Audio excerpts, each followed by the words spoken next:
राजेश खन्ना साहब के बारे में अक्सर ये कहा जाता है कि राजेश खन्ना साहब बहुत घमंडी इंसान थे। वो अपने सामने कभी किसी को कुछ समझते ही नहीं थे। लेकिन ऐसे बहुत सारे किस्से हैं जहां पर राजेश खन्ना एक अच्छे इंसान से इस बात का परिचय मिलता है।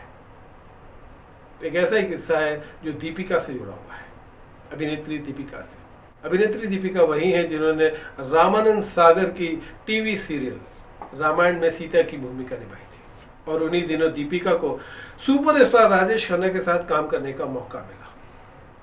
शूटिंग के दौरान हालांकि राजेश खन्ना और दीपिका में ज़्यादा बातचीत नहीं होती थी, लेकिन फिर भी दीपिका राजेश खन्ना साहब को भा गई। शूटिंग के बाद दीपिका की और राजेश खन्ना की कभी मुलाकात नहीं हुई, लेकिन जब दीपिका ने शादी करी तब दीपिका ने ये सोचा कि राजेश खन्ना बहुत बड़े स्टार है, वो जानती है, लेकिन हमारी इतनी मित्रता नहीं है कि मैं उन्हें अपनी शादी में बुला सकूं, क्योंकि राजेश खन्ना सुपरस्टार है, वो नहीं आएंगे। यही सोच के दीपिका ने राजेश खन्ना साहब को अपनी शादी में नहीं बुलाया।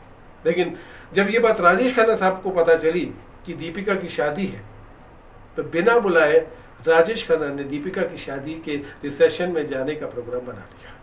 उस समय राजेश खन्ना के जो दोस्त थे और उनके जो आसपास लोग थे, उन्होंने कहा कि आप इतने बड़े सुपरस्टार हैं, फिर आप बिना बुलाए एक छोटी सी आर्टिस्ट की शादी में कैसे जा रहे हैं। तब राजेश खन्ना ने कहा कि नहीं, दीपिका एक अच्छी कलाकार है और मेरी सह अभिनेत्री रह चुकी है, तो मेरा फर्ज बनता है कि मैं उसकी शादी में जाके उसे मुबारकबाद दूँ। हो सकता है कि दीपिका मुझे भूल गई, लेकिन मैं तो दीपिका को नहीं भूला, इसलिए मैं जाऊँगा। और राजेश खन्ना साहब दीपिका की शादी में बिना बुलाए पहुँच गए।